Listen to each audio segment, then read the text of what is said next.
Good vibes, right? So somebody was supposed to help me with camera, so yeah, they're not here. So. Yeah. Because the universe acts in very wants me here. Very much true. And then that is not mysterious. Yeah.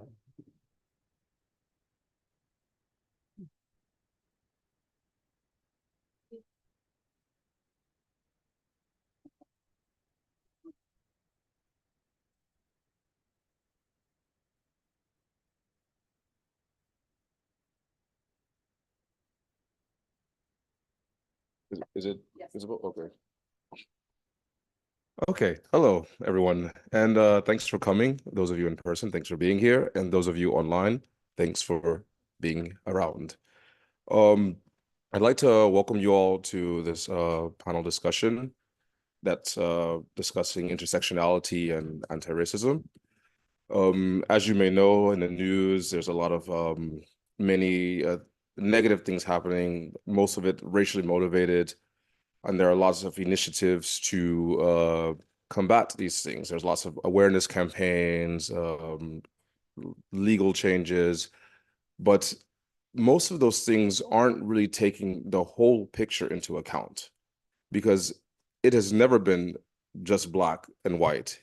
There's so many more things to every single aspect of discrimination, and a lot of different factors that can play an important part that most people don't even know about. So we've put together this panel of a diverse group of people from different backgrounds, different stories, but all have something in common, and that's dealing with racism. The format's going to be pretty casual because we don't want anyone to feel uncomfortable. But we should let you know also that there may be some things that you may find offensive. But if that's the case, feel free to check out, calm down, catch your breath, and come back. We hope you come back. If you don't, we also understand. No hard feelings. Okay. So first things first, I would like to introduce our panelists. I will say the name, and then I will allow them to say more about themselves afterwards.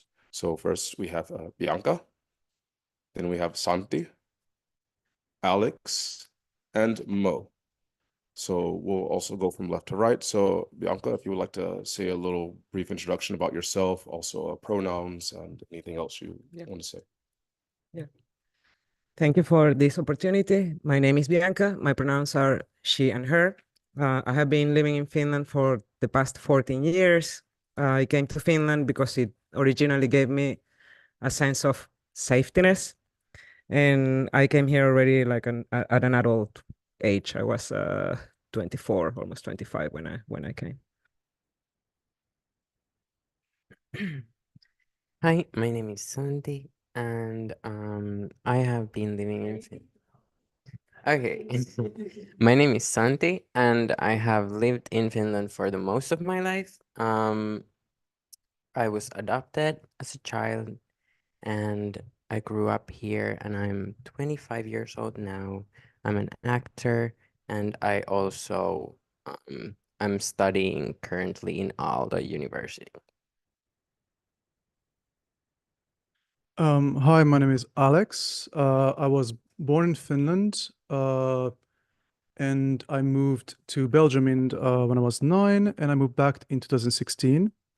And I've been living here. When I moved back, I got married with my husband, who's here. And my pronouns are he, him, and they, them.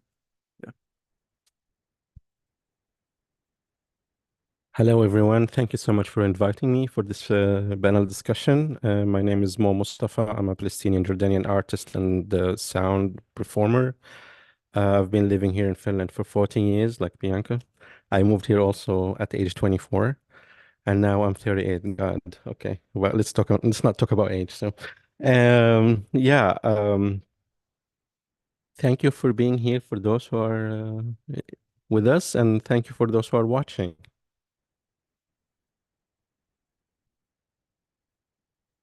I forgot to say that my pronouns are she, they. Okay, so first question I would like to ask you guys, how was it when you first arrived in Finland, or if you were born and raised here, how were your earlier years? Yeah, so I think that in brief, my earlier years in Finland were quite happy because I didn't understand the language. So I could just like walk by the streets and like just enjoy myself and get to go to new places, and the nature is something that holds like a really special place in my heart. I lived 9 years, the first 9 years in Kirkkonummi, and there are like plenty of lakes, so in summer it's really beautiful. So yeah, the earlier years were quite nice. I found a job fairly fast, like after 2 months of arriving in corporate taxes. So on that sense, it was like quite linear. Yeah. Yeah.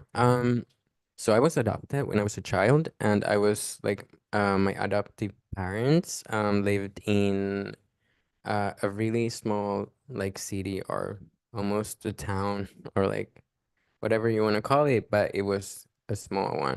And my early years in Finland were, well, as a child, you don't so much think about yourself or like the others as like identities, or like as in like you just live as a child and you don't like most of those things like go above your head. But like when I did come to the age of realization of like identity and life, around maybe like starting school, um from that moment on, my life was really filled with racism.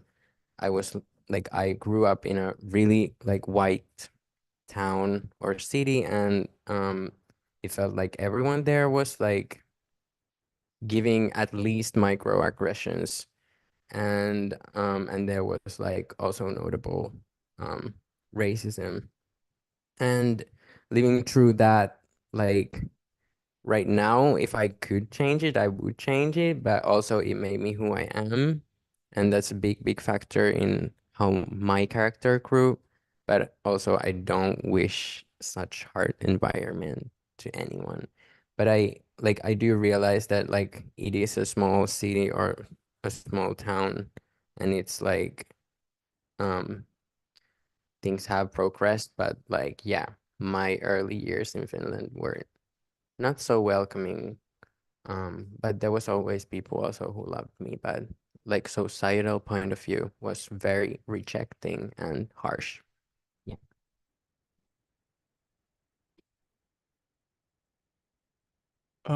So yeah, I was born in Finland.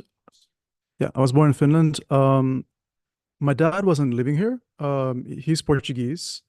And let's just say that my mom is speaking Finn. And let's just say like my mom's family didn't really want him, or they even I found out that my stepdad tried to adopt me, and they tried to pay my dad off. So there's like a whole quite interesting stories there. Also, how he's been treated is quite interesting, and I never thought about it. I never thought about like, I was different for many different reasons, but I never thought about that directly until much later. Like I think when I moved back to Finland is when I noticed this big difference with my family and with me and how they treat me and how I'm seen, and that's only like a fraction of something somebody might experience.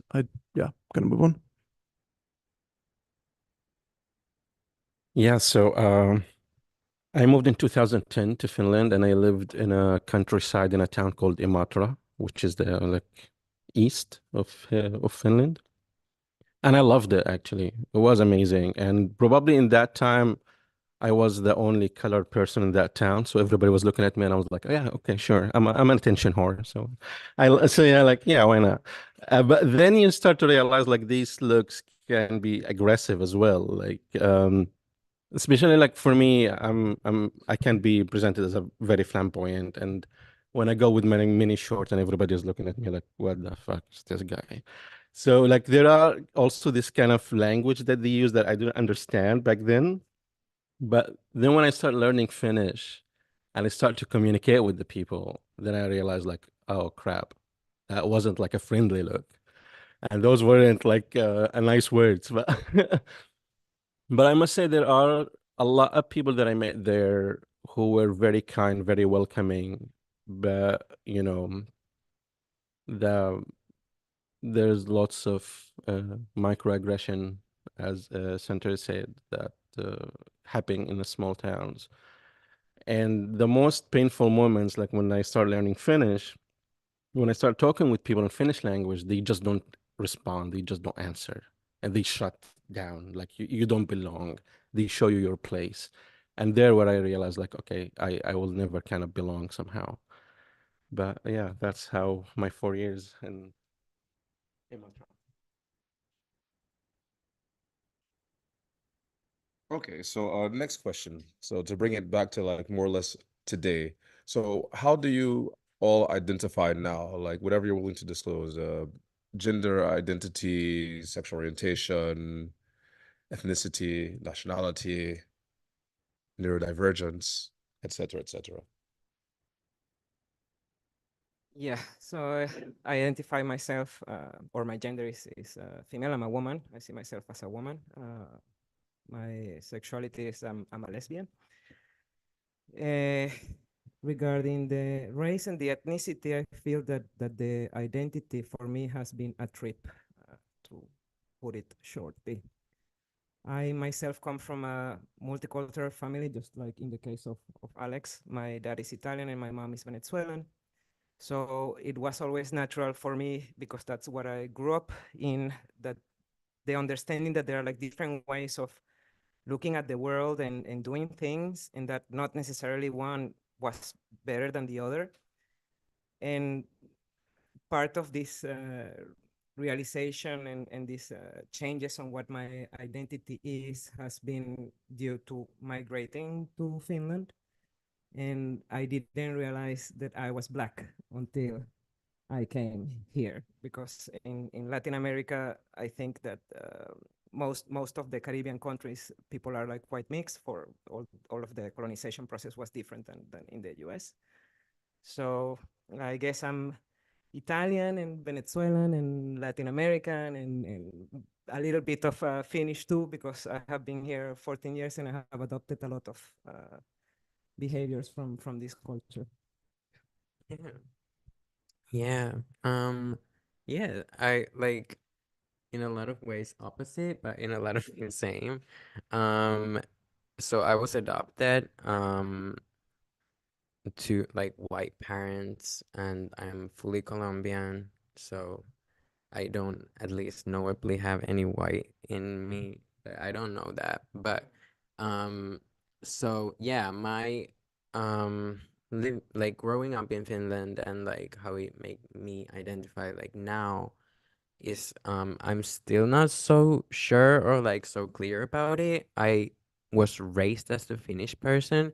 My parents never distinct me from a normal Finnish person, and it was kind of a wake up at some point, like at the same time of like, oh wow, like I knew that I'm color, like a person of color. I knew that, but like I was like my parents made me feel also like that there is nothing different about me, which was also like questionable, because I would rather raise my child of color to realize that they are from the beginning a colored person.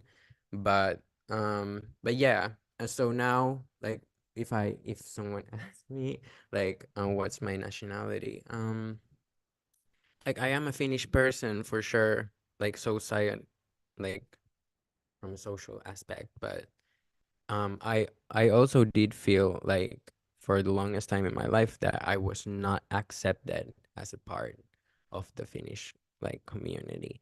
And it still like resonates. Like I feel like I am more accepted in spaces that are fully black and brown versus in the spaces that are white.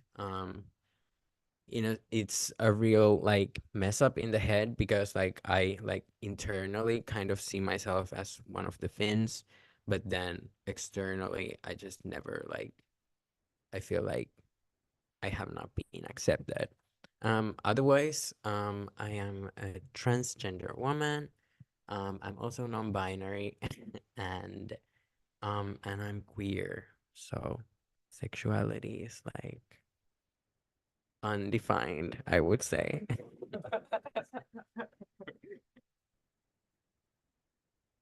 Let's see. I mean, I technically have two nationalities. I have two nationalities, Finnish and Belgian.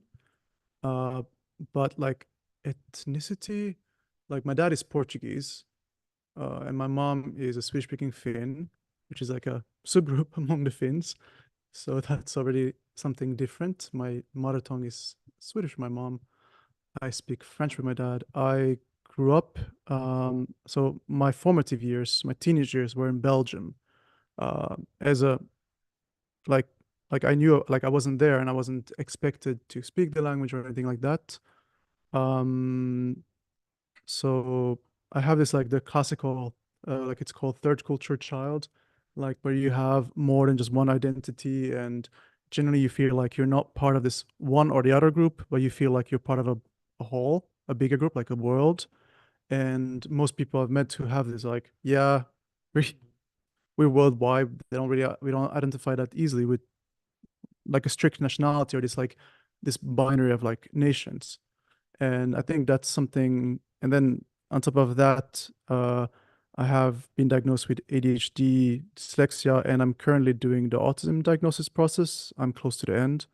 I have pretty much a lot of autistic traits, which also makes it that I have a hard time understanding social norms and like expectations, and I just speak sometimes bluntly about things, not meaning anything harm. So that's can cause some issues. And yeah, what other identity? Yeah, gender. Um, I identify as more like bigender or gender fluid. So I have like more of a masculine aspect and something more non-binary or maybe feminine sometimes, but it's kind of changes. Uh, it's something I'm also still learning more about myself. And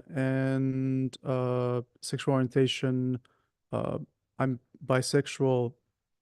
Like I would be specifically pansexual if you want to look into subcategories, but bisexuality encompasses it, so I think it's fine.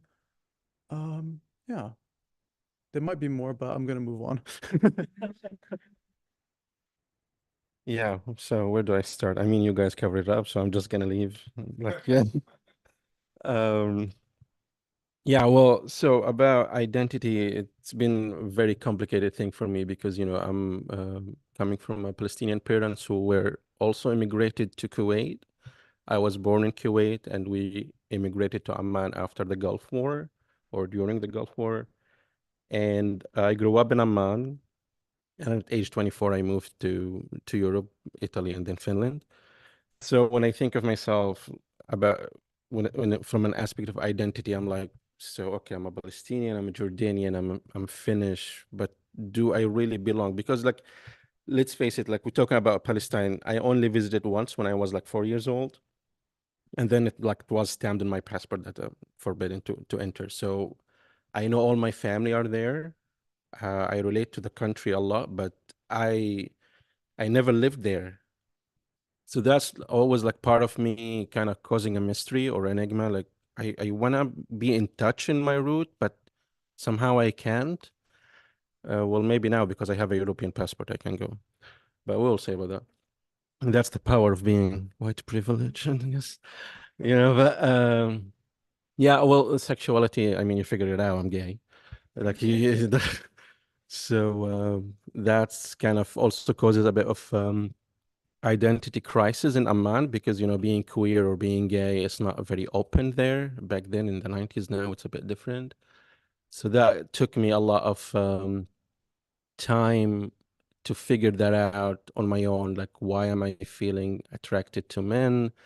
How am I deal with that in this masculine society, like where do I go if I needed help? So there was a lot of thing to discover, and it was a long journey for me to kind of go through on my own. But what to add? I think I covered it all. Yeah. So I'm a messed up if you didn't figure it out. So like, yeah.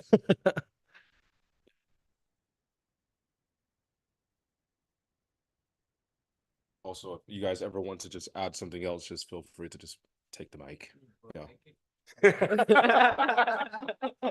Yeah, so yeah, what you said about like the sexuality and not having enough room to like I really relate to that. Even though I like was raised here but like I felt always the racism being so strong like towards me that like I felt like there is no room for me because like there was no room for me to even exist as I am. Like just basically like as a like a brown person. So like then like I did not have any like room to like start to actually explore my own sexuality. But then I did like later, but like I was already 20 by then when I started to actually like coming to terms of like, okay, so like I'm just not this one thing that everyone sees. I'm something that like is inside me and I can like explore that too. So yeah, I wanted to add that because it was a good thing. Yeah. Yeah, so to complement this, I studied 14 years in a Catholic school for girls. So also, yeah, that's what they say. That's what they say. But so I also didn't feel that I could like, say anything about that really. And I started to understand that I was into women when I was like around like 14 years old or so. And it was like quite difficult, like the first time I said it out loud was to friends when I was 15, and then I didn't come out until I was 18 years old. So that was very difficult. And then here in Finland, I feel that there is such a level of freedom on that sense to like express the self, which is good, but also then comes a not so good part I see, or I have experienced. I'm only talking from my experience, in which there is so much room that then all of a sudden I feel that I cannot identify myself as a lesbian, that that because I'm dressing like this and I'm more like butchy, then I should say that I'm a butch, and people are trying to out me all the time as a they, them, or non-binary, and it's like, no, where is the book here that says that I have to identify myself according to your context? Like a lack of understanding that I'm not coming from this context. I might not even know all the terms of everything because it's new for me. I'm not from here. Of course, I want to learn, but it's a process that takes time. Yeah. You want to just jump in? Yeah, go for it. Like I find the same thing in the gay community. Like if you're not fitting in the aesthetic, you're not like one of them. Like for me, like because I like bear, I like to hang out in the bear community, so to feel like I'm a twink. But look, I'm not. No. But anyway, so like when I hang out with the bear community, they look at me like, dude, no, you're too femme for us. And I'm like, well, why not? But like, that's the thing. Like if you don't fit you don't check the list of how you look, no, find another group. I find it very problematic here in Finland. Yeah. So the question from me is, if all of this room is supposed to be breaking all of these molds and these standards, why is there still this emphasis to try to categorize people in a certain way? Why can't we just like have our own agency to see ourselves how we want, and the identity can change? I feel the more, I feel what's happening, like the more we dismantle structure, we create subcategories, and this is like there should be more talk about it, like how we actually dismantle a structure. I think that brings me like a point that I want to talk about is like it's kind of like say like all the subcategories of sexuality and orientation, all these things. Like there's so many. Like I would say like a certain generation. Like I think I'm like a millennial. I'm 30. So I'm like the one who, like, I'm in that one, like I learned to get to know those things or whatever. But it's funny, like Jamar, like in his generation, I think it's Generation X or whatever you are. And then there's the younger. I think it's just like to give a frame of like, yeah. So it's kind of funny, like the younger and like, and he's there's a whole this idea like you know, F all that, like that's even the word queer kind of goes to like, we don't need all that. We don't need those categories. We don't need to be quantified or qualified or put in a category. We just, things should be flowing naturally and free, you know. If you look at like any kind of diversity, any kind of thing, it's gonna be different. There's not gonna be any specific rules or things. And I think getting like more and more, you learn to unlearn those things. And I think it also goes towards racism in the end. Like you have to unlearn those things. But I think, like, if I add like small thing, you're having a restaurant, don't you? Yeah, so no, I think like, I mean, with subsexuality, let's say from the end of the 90s till now, allowed more voices to come in, allowed more gender to integrate with the society. But I feel at the moment is like we need to also allow people to be who you are without just like keep labeling them. I mean, it was necessary in the end of the 90s, in the beginning of 2000, because, you know, like the transgender community, they were almost not existing. You know, like we needed to push to bring more voices from that community. Yeah. Okay. Yeah. Yeah. Yeah. Yeah. The labels, like, I also feel like an important part to remember is that, like, for example, like transsexuality or like transgender and like these things, like they, like, the only position that they have had in our like society has been that it is like a diagnose, and like through that a label that you go get at the doctors, which is like, we all know that, like, should it work like that? But like, you know, like so the labels also come from like the justice system labeling us, the, like, you know, like the societal point of view labeling us because like we have been criminals or like we have been mentally ill people. So like now that we're like hopefully close to dismantling those things, like for real, like in this country, perhaps at some point, like it's like the labels have come from there, but like I feel like also like the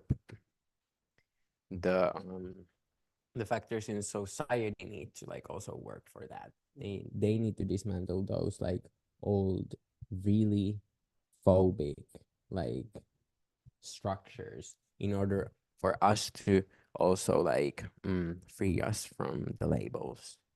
Well, No, it's fine. It's fine. This is how It's a supposed to discussion, go, isn't you know?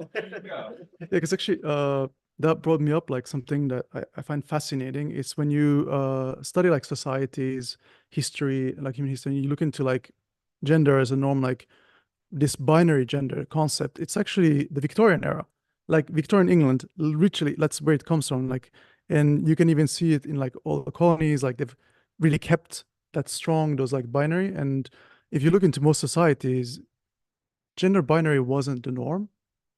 Like a lot of societies have more like a spectrum of gender. We have like, you know, like what's it called? Two-spirit in like Native Americans was a thing that was beyond, like it like before, and things like that has all existed. I think same thing about like even sexuality, like homosexuality is also like a new concept, even though it's ancient, but it's like different societies have different ways.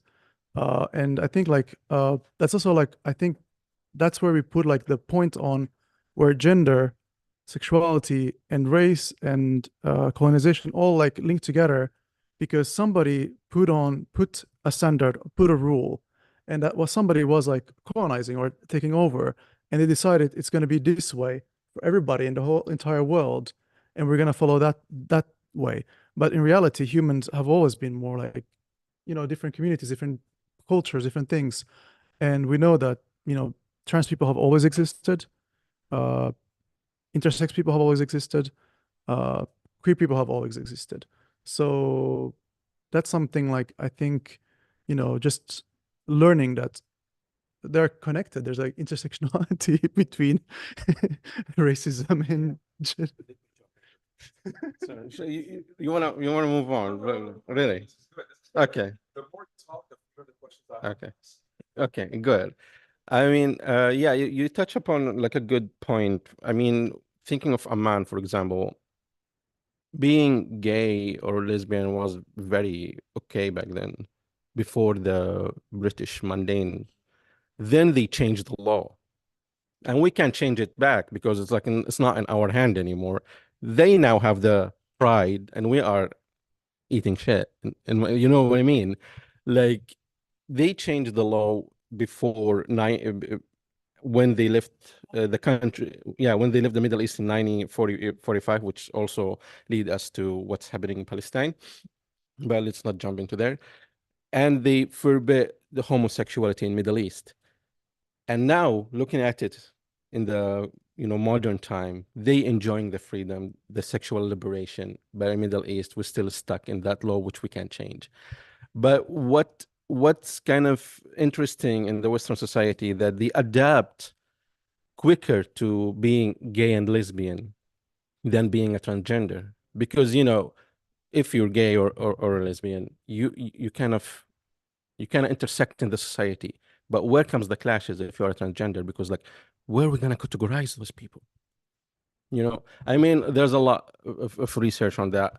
And that's maybe why I always interested to hear more how the transgender really now doing in for example, in Finland, because this is the only society that I can compare to, like how the transgender community are really pushing the boundaries to get into power. That is, for me, interesting, because we get it.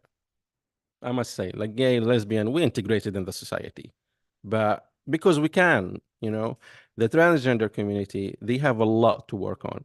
And I love what they are doing here, to be honest.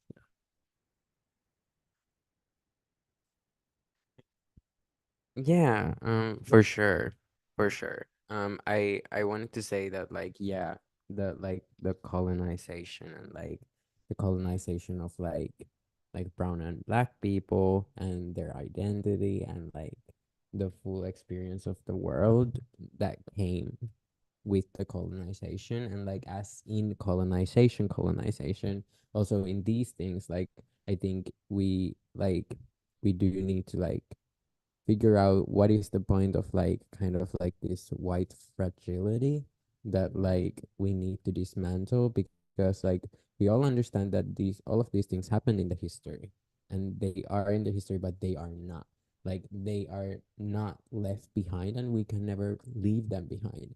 We need to find the space where the uncomfortable space of like, hey, like we need everyone to dismantle this, like, yeah.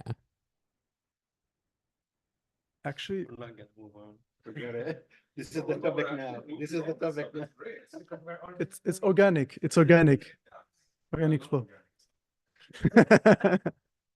Actually, that's like a topic I really want to talk about, like the white fragility. That's been like one of the more like, like biggest revelation I've had, like when it comes to like anti-racism, because like people like like as a white person, you generally like experience this like, oh yeah, racism. It's like grandpa who's saying the N-word and who's like being mean, and like that's racism. That's it's clear, it's easy, it's square.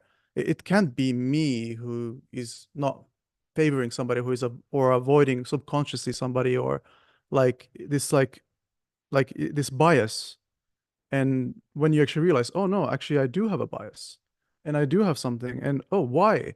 Oh, because these people behave that way.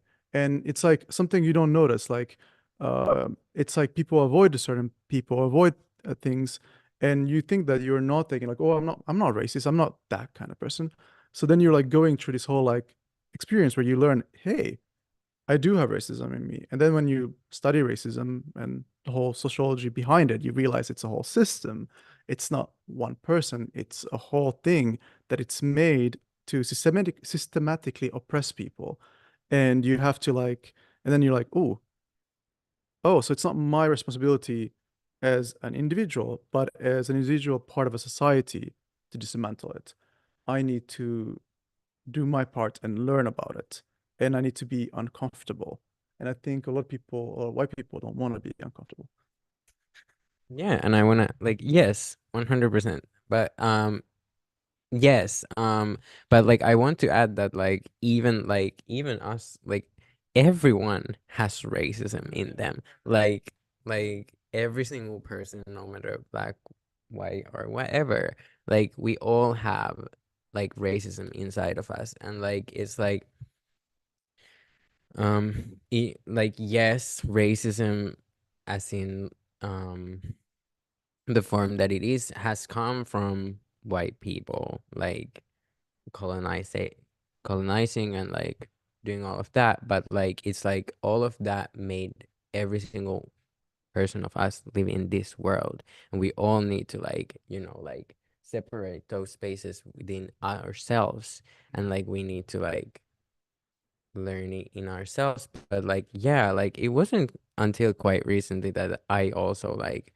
realized how like, because like yeah, like for example in my life it was easy to like put kind of like them against me because like it was so clear, and like I got into it without like ever like deserving it or like in any way.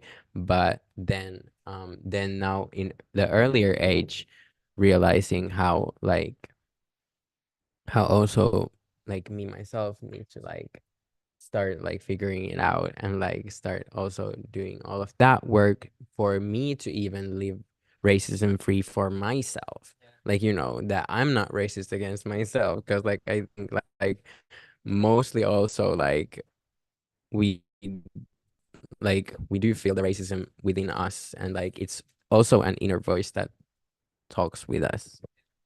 Yeah, to complement that a little bit, like for example, in the context of Latin America, I think that it's fair to say that it's not as clear the racism as it is in here, and it's more in the sense that it's not this direct that you are a black person, but it's more on a classist tone. So that's why this term of colorism. So the lighter your skin is, the more educated, more wealthy you are perceived. So then you might have a person that is, white looking, that is poor, and a black person that is rich, but the white person would be perceived automatically as being educated and having money, whether the black person would have to like have this conversation. So this is my profession and this is where I started, to kind of like to prove in the room what your worth is. And then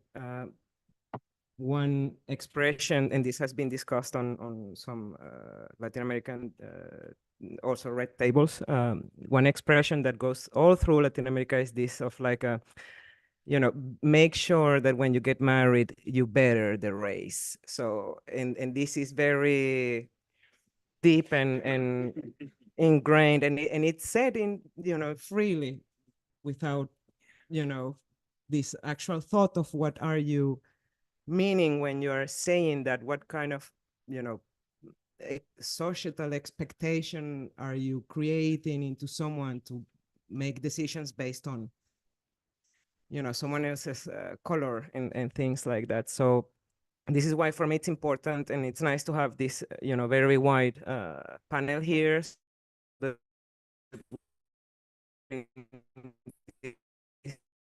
these different experiences and yeah. Okay, so the next question, we're actually going to go from right to left, because I want to get a little, since we're already getting deeper into these things, let's just go even further.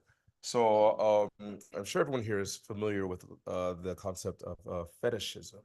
So does anyone on this panel have any experience with it? And if you would like to give details, feel free to do so. And I would like to start from the right.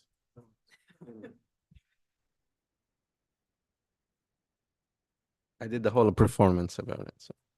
But yeah, I mean, fetishism in the gay community is not something new. It's always been there, but I've probably never encountered it before in my life until I came here. And I realized that when I'm with somebody, that the shift happens when they start using your ethnicity as a role play, or your religion, or calling your actual name with the correct pronunciation to kind of highlight like, oh, you belong to that background. So for me, yeah, okay, I will just give a quick anecdote, and it will be sexy for you guys, but I was once with a Finnish man, and he just kept repeating like, "Yeah, you're Muslim. Yeah, you're Middle Eastern." I was like, oh, "Dude, this is getting really awkward." But then, I mean, we got into action, and then he kept repeating that the same mantra. And I was like, you know what? I'm just getting weird and shit, and I'm not into that. But yeah, I find fetishism towards dark skin in Europe, not only in Finland, in Europe in general, is a topic that nobody kind of touches upon, because it's kind of like a taboo, because, you know, like in the gay community, everything is allowed, sort of. But there is no police to start like, no, not everything is allowed. There is a limit, you know? And yeah, I like, this is kind of general overview for my part.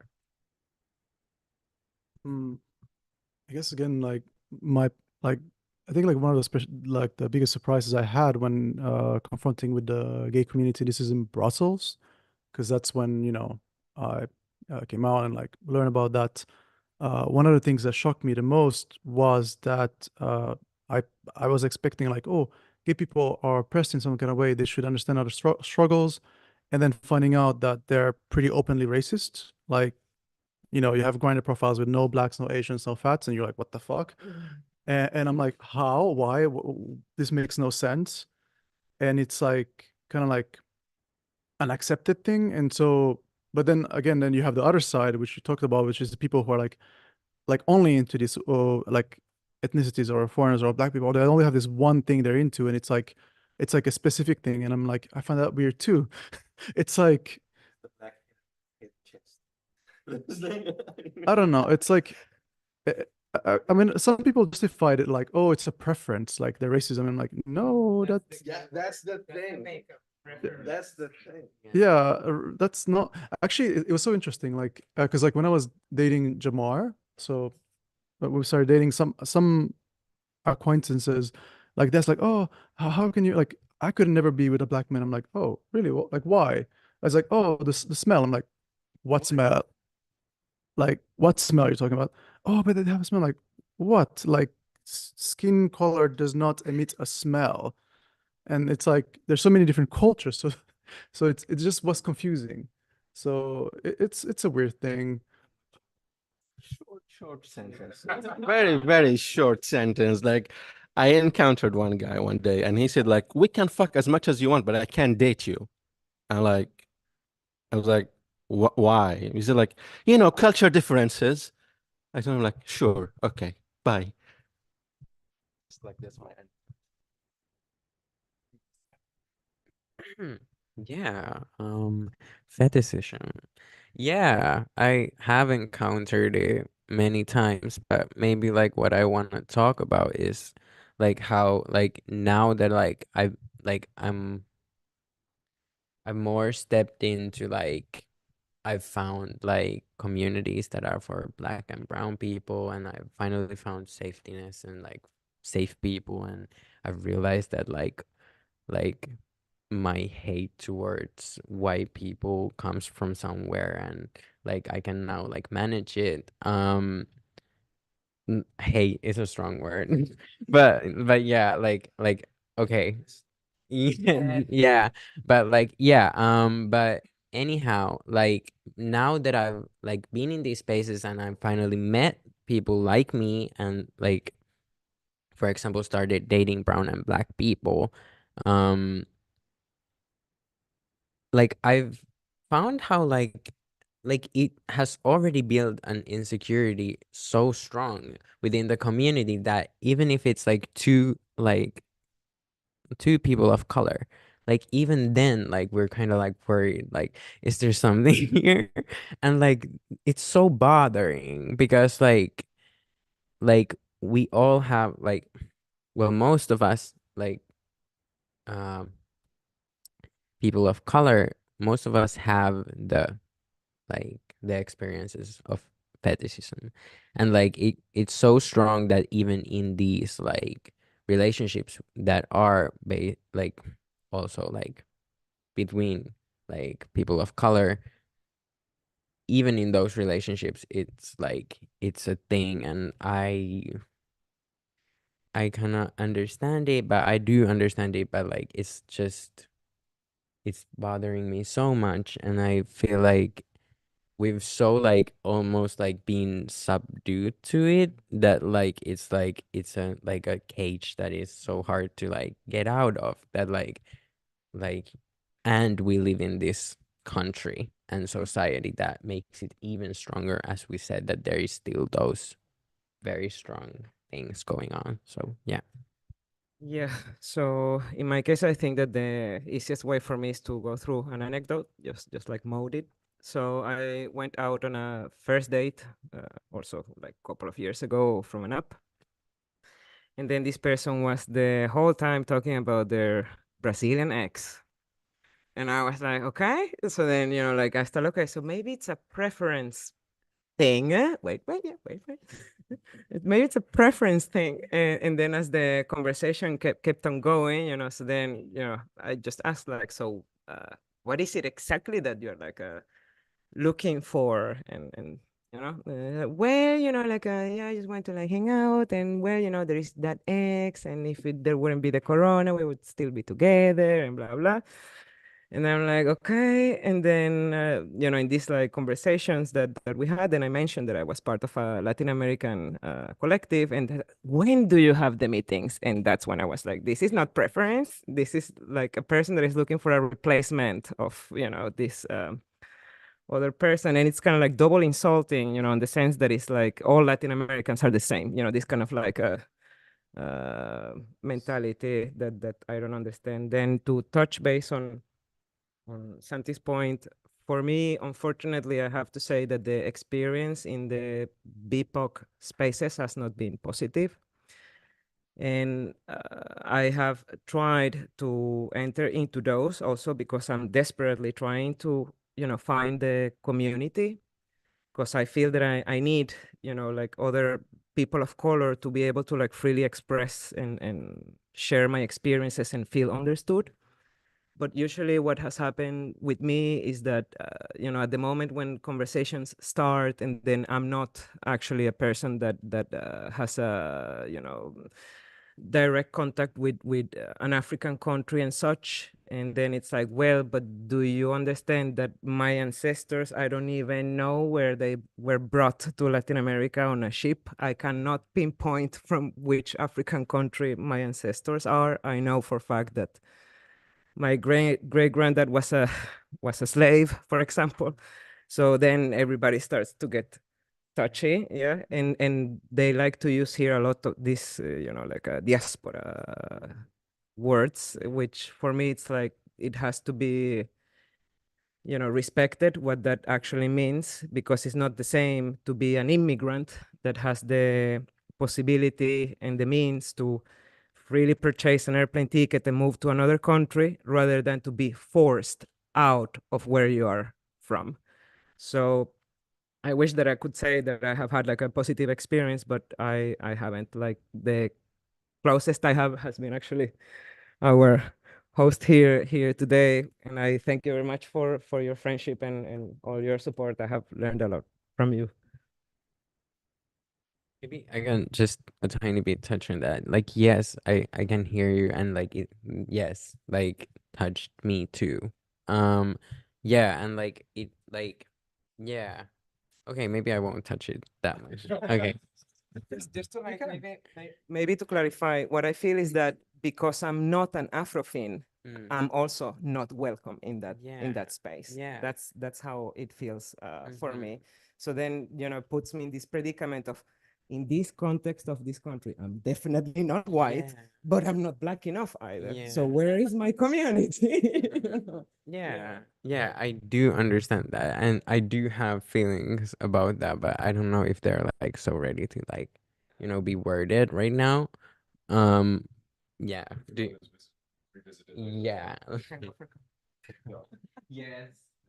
Um, yeah, I don't know. I don't have neither negative or positive experiences when it comes to Arab queer or Arab gay.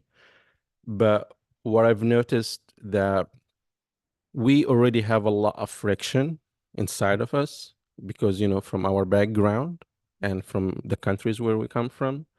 So when two Arab bodies get together, it becomes hard to communicate because, one body might be belong to certain ideology that you are not connected with. And it can go farther than this. For example, I've been talking with an Iraqi guy for a long time. It ended anyway. And the first thing he said to me, he said like, "Oh, you become so white." Because he came to my apartment and so like my furniture is very colorful and so on. And he said like, "Oh, you become so white." I was like, "What does that even mean? I become white? Like what the hell?"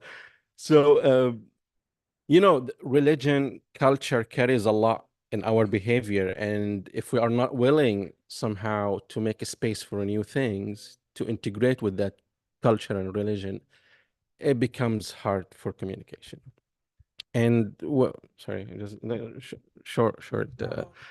I agree with you when you talk about diaspora because it's a term that I'm also critical about, like who uses it and who's not.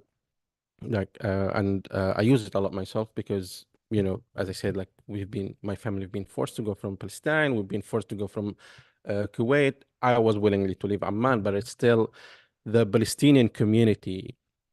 They are everywhere against their will. Like if you tell me now, you can go peacefully to Palestine, I'll tell you, yeah, I will pack my bag, just get me a car and I will leave. But we can't do that. We don't have the sense of home. We don't have the sense of country because where is it? And what's going on now in Gaza, like everybody's aware of who's doing anything from the government. I'm talking about government and power structure.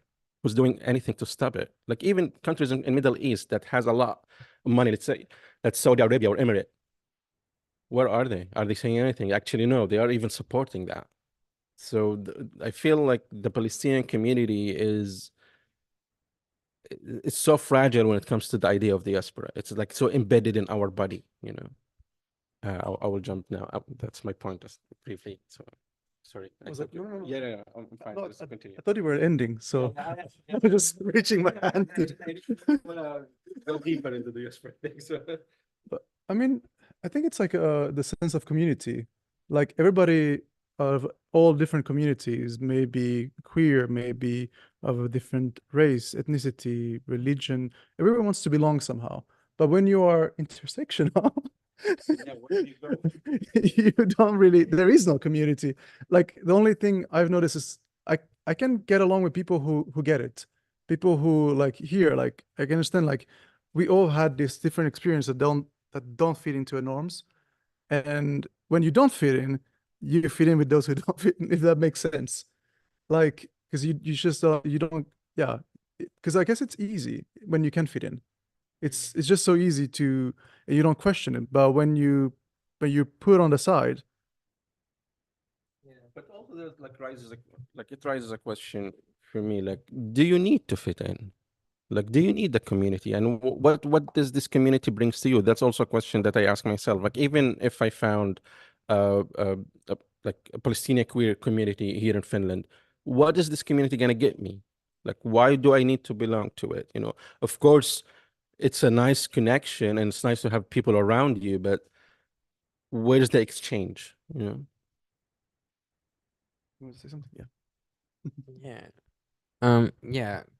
Um, yeah, because like I also have the experience of like Oh, sorry. Is it okay? I also like have the experience of like I was brought here without anyone asking me, and then I was raised here, and then when I came to the age of like, 20, and like now, like that I've like realized that like, oh, I will not find a group actually here that like will represent me because I'm such a mixed pot. So like, but like in that, and now I can't go to Colombia for like many reasons, but I cannot go back there now. I need to wait for years. And like it's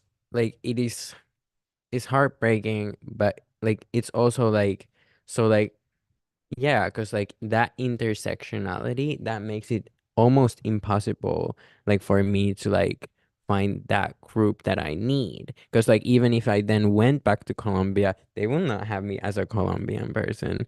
Like, and these people will not have me as a Finnish person. So like, and then there's the diaspora, there's like, like, and then like you try to find these spaces that are as safest to you as they can be, and that is amazing. And in Finland also they're doing an amazing job to make those spaces, but they should be more diverse for sure. And like I feel like yes, we need to protect the certain like vocabulary vocabulary. Oh, sorry. And like we need to like yes, because they have roots and they have like they're meant for some people and like but like we need to broaden the also the vocabulary. I'm gonna Yeah. So, answering a little bit or continuing your thought, your train of thought, I think that for me, what I search in a community is understanding. It's not really a sense of belonging, but I'm looking for an understanding because we are sharing the same struggle in theory. What I mean is that at the end of the day, it doesn't matter where I was born, where were you born, where the other person was born. The point of that I'm bringing up is to try to find what I'm looking for is to try to find the community that understands what it is, this struggle of being a BIPOC in this country, so that we can like share experiences and help processing the emotions. It's very hard, to be subject of microaggressions on daily basis, sometimes for the most minimal of stupidest of things, just for like walking on a street and then someone was feeling angry, whatever, and then they say something nasty to you, and it's like every day. So if you don't have like an outlet for that, it gets like very heavy to carry, right? So kind of like for me, the community is like, we have this burden, but let's make it softer by carrying it together, and then try to figure out ways on how to dismantle this, like, so let's go out on a group, some Black Joy, let's like make a festival, this kind of things. Yeah.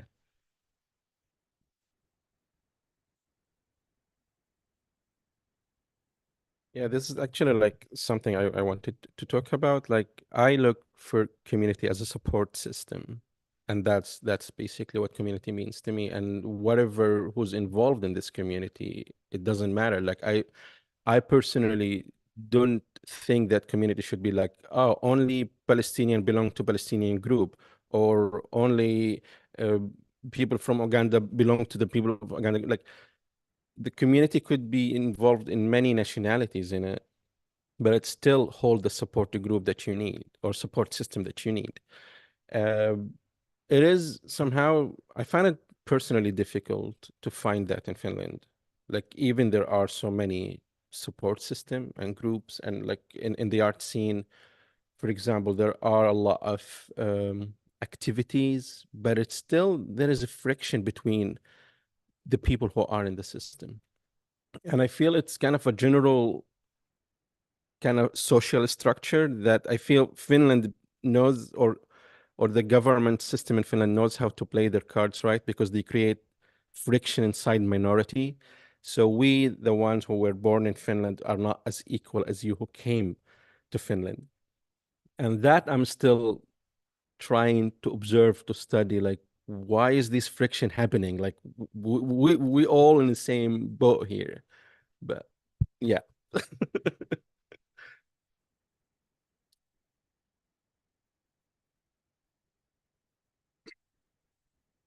Okay, thank you guys very much for that part. So now I have I have a question. It's going to be a multi-part question because you guys touched on so many interesting things in this whole exchange that I want to just get it all. So I would like to ask you all, do you have any experience with othering, exceptionalism, and also gatekeeping? And that could be gatekeeping from Finns or even amongst your own communities or your intersections. So let's explore that, please. Who would like to begin? Okay, I just maybe say something quick about the gatekeeping. Yeah, thank you. So, well, this brings me back to the point that I said earlier about like friction inside minority. And I feel like in the art scene, once a group of minority become in power, they become the gatekeeper because they feel that they don't want people take what they already worked hard for to get. And this is kind of the power structure shifts, you know, like we used to talk about white power, but then when a community, like, you know, people from your own community becomes in power, how do you categorize that? And there's like kind of for me the problem to understand this power of shift. But about gatekeeping, I mean, yeah, it exists everywhere, not even in the art scene, like everywhere there's gatekeeping, and somehow it feels like it's a natural thing to happen, which we need to fight against, and we need to talk more about so we can dismantle it later. And about othering, I mean, honey, we've been talking about since the beginning, so I don't know what to add about othering. But yeah. More specific, like family or friends or someone, like not so much the erotic aspect of it, but maybe at a job, like, oh wow, you speak so well, like those. I wouldn't. I think other people. Yeah. Bianca got that. Yeah, I have gotten plenty of juice for that. So for example, I had one experience where I was never promoted, even though my boss kept on going higher and higher and higher through the job that I was basically delivering. So eventually what happened was that the discussions that should have been maybe more transparent and visible for the rest of the company were just one-on-one. And then he went up and I just stayed where I was. Then in another company, I remember that this guy came in the office and was like, "Moment," and I'm like, "Good morning." You understood that. Now I understand why they hired you, because you speak Finnish. And he's like, do you realize how charged is that? You know, like, so my education, my years of work experience, my knowledge, no, that doesn't have anything to do with me being in this company. It's just because I understand that you saying huomenta, like, hello, right? So I don't know, like, on that sense, it can be like really heavy, right? At this age where I'm becoming a, you know, a decayed product, basically, because there is a lot of ageism in the work environment, and I work for entertainment industry, not music or arts, but like video games, you know, like game development. Yeah, so it's also like very very specific industry, and you know, it's being sold as being like very international and very open and all of these things. But then I can also tell you that it took me 3 years of working for free to be able to get my first gig. These kind of things. Yeah. Yeah. Yeah, that added too. So then, you know, like if you add to that mix that the business here is done in the sauna, and then, you know, there's this black lesbian foreigner woman, you know. Yeah, so it's like I'm not invited to the table, basically. I'm just like used as another resource in that sense. And then the other, you know, like typical things that I have gone through is that, you know, to get an apartment here, to rent an apartment here is the same as getting a job. So then you're just sending and sending and sending applications, and nobody even bothers to say like, we're not going to show it to you. And you're just there like, I need to sleep, you know, like somewhere, you know, thanks. And things like this. I don't know if any of you wants to like share something more? Yeah. Filling an application in some companies with name Muhammad is not very flattering, isn't it? And then when they continue reading my whole name, it's like, Jesus Christ, this guy is like not really getting it right. Like Muhammad Ibrahim Musa was like, no, dude, you're for Arabic. Like, we're not gonna give it to you.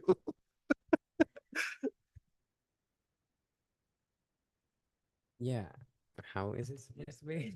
Okay, this one. Okay, yeah, like I feel like, because like my parents' name, like they changed my name into a Finnish version of my original name, and then like they gave me their like Finnish last name. So like my name has like always officially been a Finnish name. But like so that's funny because like yes, like I got like invited to the like interviews, and I like they were like, ooh, on paper like nice, like, and then when I came to the place they were like, wait, what? And I was like, yeah, but like yeah, yeah, and it's like so like like yeah, and then the experience from there was that like I never got the job. Like, like I could apply and I would be like really like considered, but then when I met the people, then it was like no. But it's like the gatekeeping, I feel like it's in everywhere. I feel like it's in like good health care. I feel it's very gate kept from us. Like all kinds of random things happen there, and like yeah, jobs, like almost everything feels gate kept, because like it feels like you're not taken as like, and then like then it goes to the extreme of like now how I get most of my work is because like they are making these like spots for like brown or black people, and like like yeah, it's like it's kind of like tokenism, I guess. And it's like, and like yeah, that benefits my life quite much, like financially, for example. But then the feelings of like, okay, like am I being used somehow? Is it okay if I'm being used? Am I being used for a right thing? Or like for a wrong thing? Who is benefiting from me as I'm doing my work? And like as a model and an actor, like those, like, because like I come from like a background of doing modeling when I was younger, and like they used to just like make me white as I could be, like with makeup or like editing. And like then like when that destroyed my self-image, kind of like I left the world and I was like, I'm never going back. I'm never going to model again. I'm never going to act again. I'm never gonna do any of that. But now that they have actually like it came out of like, yeah, I found communities where I found like black and brown people doing these things and them casting me. But now when it's like, okay, I'm on the field again and I can see that it's these white corporations looking for X, or like looking for this for me to come there. Now it's like, I don't know, because I feel that it is progressive, but at the same time, like I would just rather have like actual like people of color doing those things and me jumping into those things. But it's also like we live in this country and I cannot always work for a black or brown person because I need to work for white people too. And it's like it's very interesting, and I yeah. Actually, one of the things I've noticed when it comes to like jobs and things in Finland, it's a lot of it's actually nepotism. Like if you know somebody who knows somebody, that's how you get the jobs. Like actually it was even fun. Like somebody, like a neighbor, he's like, hey, what's he was he Vietnamese? I don't remember, but like he was like complaining, like finding a job. He's like studying ICT, and I'm like, oh, actually in Finland it's all nepotism. You should know somebody who knows somebody. So then he asked somebody who knew somebody, and then he got a job. And it's like it's actually quite interesting. Like I'm a Swedish speaking Finn, so it's kind of a weird position in society because a lot of Swedish speaking Finns consider themselves as a minority when they're actually what we call an elite. And if you look into the Finnish society, there's like this whole structure of, you know, you have the Swedes, Swedish speaking Finns, then you have the Sami, then you have the Kalle, the Roma, and then you have the people of color, and then you have like there's a whole hierarchy, and it's always been, it's like, which is so funny when Finnish people go like, oh, we don't have racism. It's like, but in your whole structure of society, you have this whole, you know, structure that is pretty similar to that.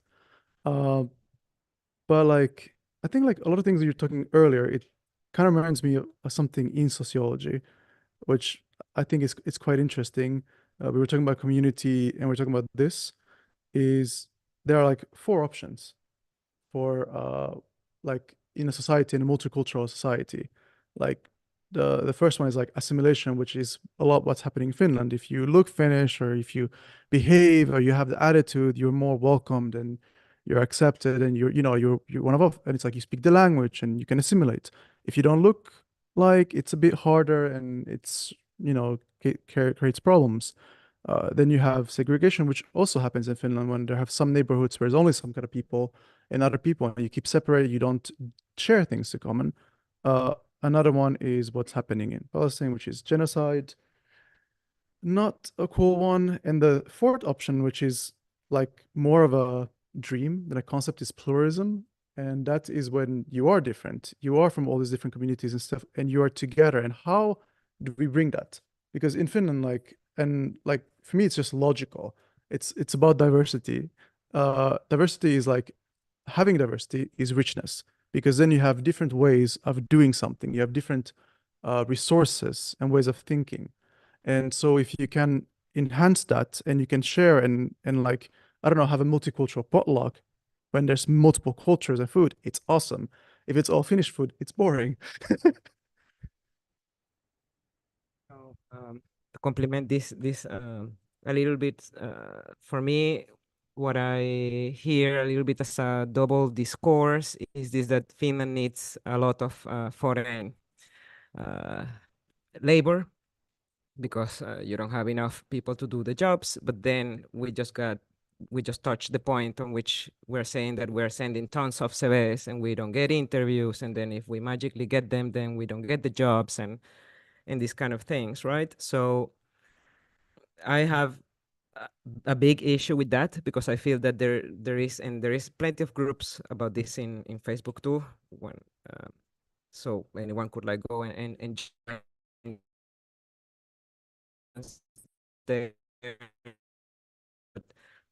There was many people with high qualifications here to work that didn't go well, was buried. Nobody wrote any articles about that afterwards, because there were some critics about it.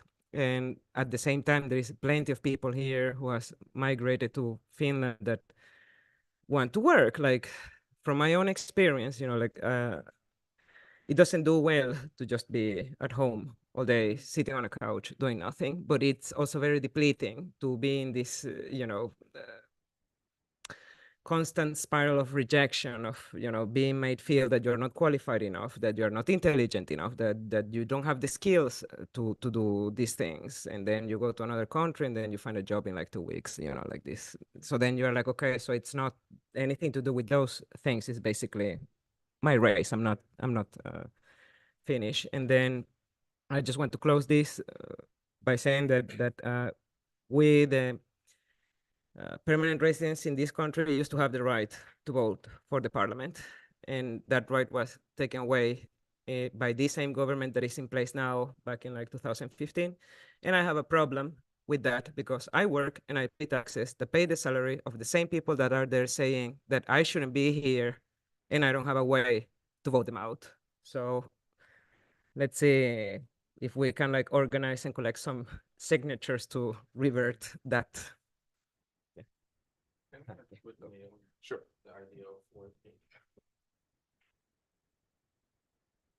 I mean, one of the things that happened to me when I was in Imatra before I left the town, I went to the unemployment office and told them like, yeah, I got a place to continue my study in Tampere, so I'm moving to Tampere. And they look at me and they ask like, what are you studying there? I told them like, I will study art and culture. And they said like, but we need more Sairaanhoitajia here. Like we need more nurses. And I'm like, yeah, but so what can I do for that? Like, yeah, I was like, okay, you need more nurses. Like, go to the hospital. And not me. Like, what's... And they said like, no, I mean like you need to study Sairaanhoitaja so you can get work. And I'm like, but I can also study art and culture and get work. And they never funded my study. They never like, yeah, I had to fight this for about a year to get any allowance to continue my study in Tampere. So like, yeah. Mm. It wasn't that sad story. Come on. He's lost it. I mean, you know, like because I actually had to change career. You know, Oh. like when I came here, I had a bachelor in business, and then just arriving, I noticed everybody has a master, so I must go get a master too. So then I got a master in industrial management, and then I had like different life circumstances. So like I said, I know for a fact how bad it is to be unemployed. Yeah. And because of that, you know, noticing, okay, I'm 3 years sending CVs and I'm not getting any jobs. So I have to change career. And then those were the two, you know, analyzing the market. Those were the two options that were there was to become a nurse or then to study ICT. So, you know, and I was like, okay, no, I cannot do this blood stuff. I'm gonna like faint in the process. Yeah. So I just like applied to university and got another bachelor in the normal path, right? Should be like a bachelor, master, PhD. And so to have to go like toots, and then you go to uni with 17-year-olds and so on. You know, it's a little bit like, but at the same time, you know, like I don't regret it. I wish that I would have actually done it earlier. Like it took a little bit of like, you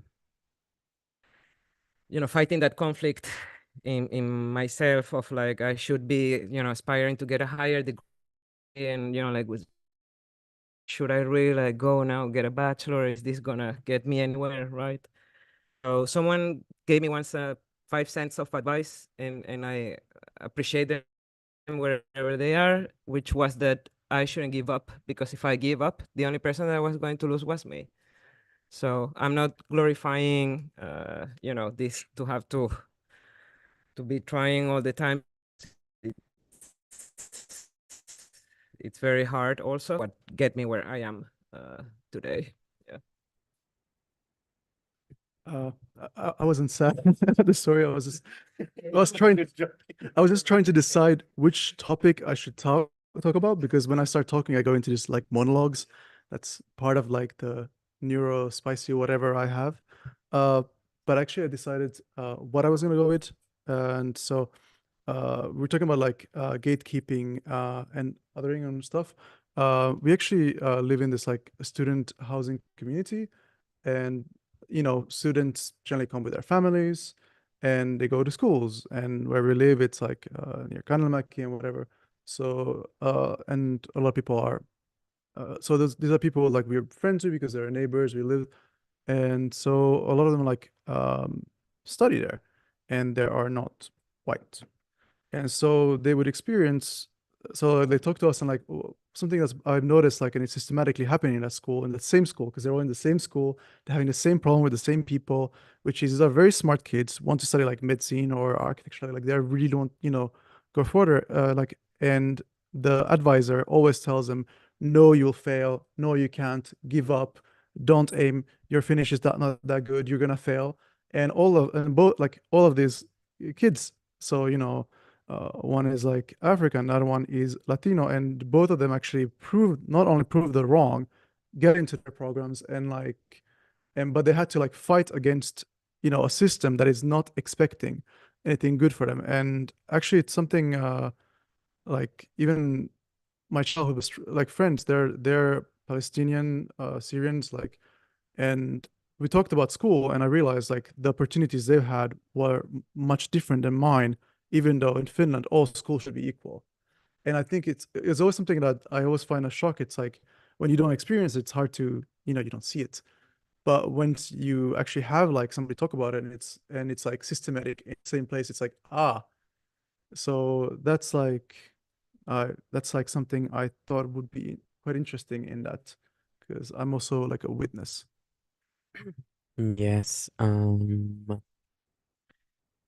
I study currently, and I'm thinking about like ending my studies because school is so.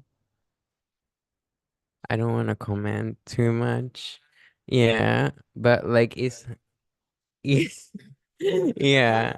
Yeah, but it's like in more of a general, like it's like I've noticed that like also like yes, like I hear that and I see that, and we all see it in like statistics also, and like but like personally also, like I like because of being like in the point of so many intersections, I feel like I've always felt that like I'm too much for whatever I'm studying for or working for. I've always felt that like me just being there and having all these like difficulties with the what's the word? Like With environment, the system, experience. like for example, a university is Institute. institutions, yeah. So like having these problems with different institutions, like I've always blamed myself for like, okay, like, well, but I do bring these like things forward, and like it's none of these other kids because they're white, and like or like they're like, but like living in that intersection, like it makes me feel like I am the like problem, even though now I've come to accept the fact that I am not the problem. But it's like it's also like then you realize that, okay, like I'm the problem here, so I'm the one who's supposed to kind of like do something for it, because the other people are not going to do something towards it, or if they do, it doesn't go that far yet. But yeah, so like so also like it is very like not encouraging, but yeah, discouraging. Yeah. Like it's very discouraging for like studies, and it's like I don't want to be fighting all these like fights like alongside when I'm trying to just like do whatever the other person or student is doing, while like they're having a hard time even like studying, like as am I, like like even the studies are so intense in so many like places that it's hard already. And then to put on this cape of like, okay, do I become a superhero of this like or like do I just like swallow it? Do I like what do I do with it? And it's like I just wish that these institutions would like do more. And I think that also comes to the like, because like in, for example, like I'm not talking about any specific institutions, but like in many or like in institutions I've seen how like the white fragility, for example, lives so deep in there, and it's like fighting against you. You're trying to give out something, you're trying to like throw a rope of like, hey, like should you consider about this, like I felt this way, or like my friend felt this way, and like we're the only colored people here, and like we think this way, and then they just reject it fully. They're like yeah, okay. Yeah, but it's like it's very hard, and it's a battle, and it's like I don't want it to be a battle. No. Oh, okay. Okay, no, I just with this what you just described, you actually reminded me of this other anecdote that well, two related. So I was doing a specialization, and we had like a very difficult course on like I was for the first time dipping my toes into programming, let's say like that, at 32 years old. So I was like, okay, can my brain take this? So we had this one course that was very difficult. We were like 40 people in the beginning, and by mid of it, we were only 8, right? So then the teacher was like giving some assignment, and then I raised my hand because I wanted to ask a question about the assignment. And then this classmate in Finnish went and said, you see, Bianca is again getting panic and nervous about the assignment and is asking stupid questions.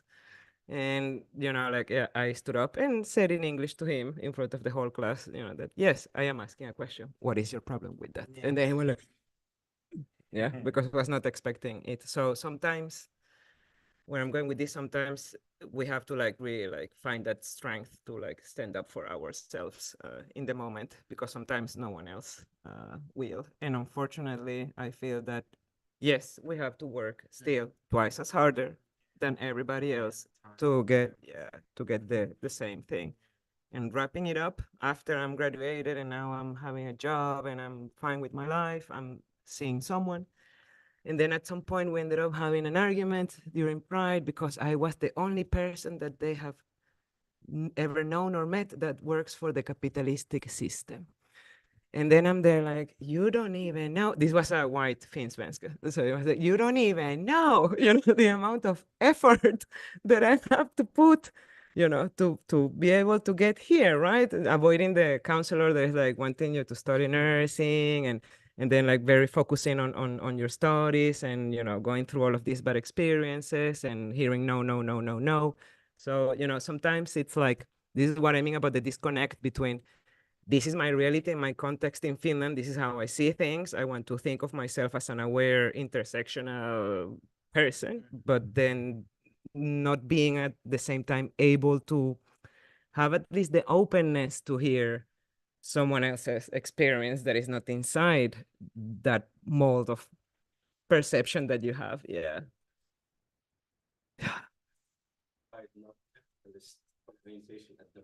Yeah. No, at that point I was like, we're over. We're over. Okay, so you're talking about with the schools raised like a very personal experience that I've had with, again, schools. So I've had to quit studies multiple times because of my disabilities. So I have dyslexia, ADHD. I also have PTSD, fun times. And then all these like autistic traits like that might also pretty well, yeah, pretty much fit the criteria for DSM-5. So yeah. So actually, like I was in this school, like I don't know if I mentioned the school. Does that actually I don't really. Yeah.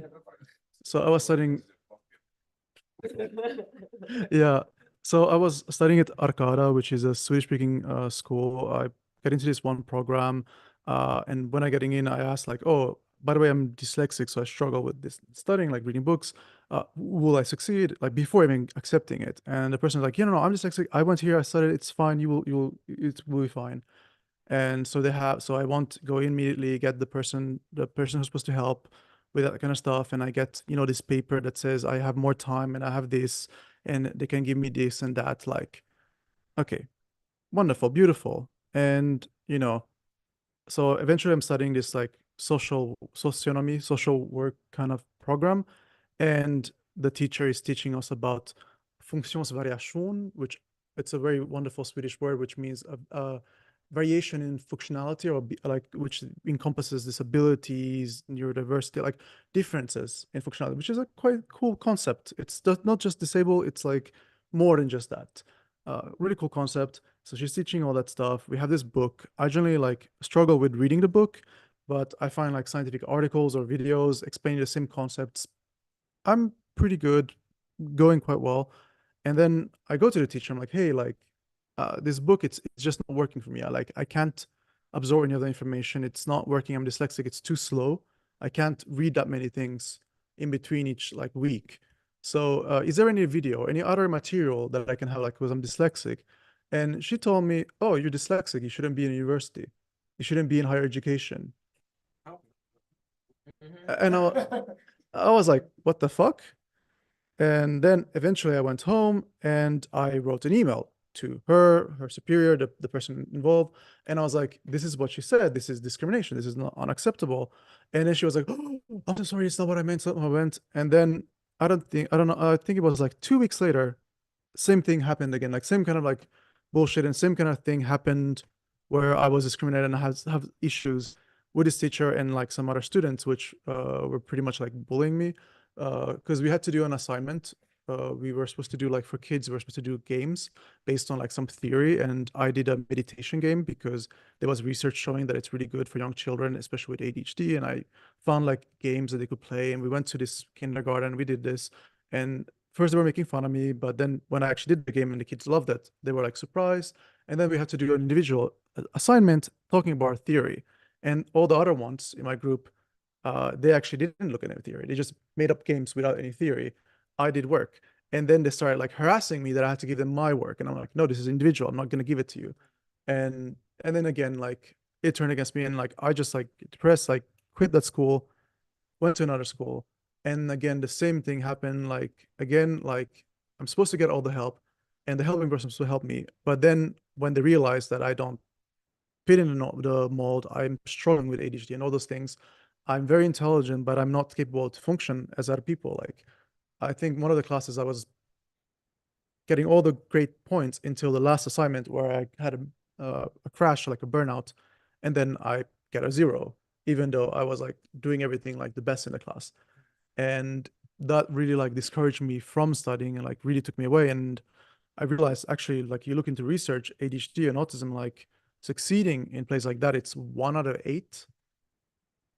And when it comes to work, well, the disabled people, it's like 70 people are unemployed, and autistic people are specifically like 90% are unemployed, even though they might have the intelligence, the capacity, but there is no support or aid done to help these people to integrate. And so what you're talking is like the same thing. It's like having to do extra work when you're struggling. It's just so much. And I think it's again, it's like I can relate to that struggle from a different perspective yet. Yeah. Yeah. Okay, so because actually you were touching on a lot of things that are kind of leading to the next question. So I'm just going to ask the next question, and then I think you, Santi, can respond and also say the comment that you were going to say. So because you're talking about how like in the schools academically that if you have some challenges that there's supposed to be systems in place to help support you. And so that reminded me that also even for instance for queer people or for people of color, like there's all these laws, regulations, like companies, organizations, nonprofits, NGOs that are supposed to have these checks and balances to kind of make sure that we are all safe no matter what our situation is, no matter what our intersections are. So my question is, recently, well, the statement first. Recently, Finland placed, well, they've been placing first for 7 years in a row for happiest country in the world. We're not going to go there because let's keep this a little bit queer and go into the fact that Finland has placed 6 in, I think, just Europe as the like safest country for queer people. So they're not first. Malta was first, but Finland is 6th. So the question would be, what do you think about that? Yeah, well, this fits in. Yeah. Oh my God. Wait. Yeah, but like yeah, cause like what like yeah, cause like exactly. Wait, so it's so yeah, cause like when like while you were talking, like I yeah, wait. Okay. So the problem is also that yeah, we are struggling in these, what was the word? Institutions. While the institutions are like, they want us. Like, you know, like they want all kind of um intersections, you know, and they like, you know, they even have places now for them, like even workplaces and school places. And like for example, me, like I've gotten to the schools where I've applied like with high scores, like almost perfect. which is like I can see that it's like, okay, they want me in the school because they like the ideas and they like the things that I represent, and they like want that into the school, but the school, like the institutions are not ready for it because they don't have like exactly what you're like kind of asking. Yeah, they don't have the tools, they don't have the like proper ways to like welcome a student of some intersection into the school. So and like I can also see that they're doing their, I don't want to say, but like they're doing a lot of work for it. I see, but yeah, there is still a lot of work to be done. And your question about yeah, the sixth place, yeah, in like that exact same thing, I think like applies kind of to the same thing, because like we are like, I feel like there's also like kind of like false advertisement about a lot of things in Finland. It's like a PR stunt, like, you know, to say like, oh, like, you know, like and it's like it's interesting, and it's like, but then like be ready for us then. And like if you are claiming that like your company or like your country or like whatever is like so safe or something, or like you want that change to happen within your company, then make sure that it's ready to receive the change. Because like it, like I'm not here to do the change for you because you're just like opening doors to me now for the first time. Like it's like that's not fair. So like, so yeah. I have had, on that sense, like different experiences. I have worked in companies where there wasn't necessarily like any internal organization or anything like that to promote diversity in the workplace, but everybody was amazingly respectful and amicus and proper colleague work. And I have worked in other big corporations in which they have a whole person that is assigned to be the day officer, this diversity, equity, diversity and equity person there, and it's like it's just a stunt, just to like, here's the picture, and then we're gonna put that in our Instagram, and then we're gonna promote ourselves as a very inclusive employer, and then it's like, okay, but I'm a queer person and I'm actually like dreading to come to the office every morning because everybody's looking me, like strange because of how I dress or how I talk, or because I'm still perceived as a Black angry woman, right? So yeah, that's how it is. It comes with the color. I'm already like used to it, so whatever. uh so then it's kind of like, okay, where is like the balance of here? I personally am not like wanting, needing, expecting a red carpet to enter an office. But what I am expecting is to be treated under the same basis as everybody else. And that means that my salary has to be the same as someone else that is doing the same job, regardless of what the gender or identity of the person is, that I have the same opportunities to go higher, just like as any other peer as me. That's what I want. I don't need, like the Happy Joe with the rainbow flag, and here we're celebrating you guys this month, and here is like, I don't need no pink washing. I need like, give me the dough because I'm working for it, right? So that's where I go. And then about the PR and related to all of these things, like I think that one very sensitive topic that I'm gonna introduce here is this violence against women in this country is like one of the highest, and is usually 8 out of 10, if I remember correctly, from the spouse or the person that they're like emotionally related to.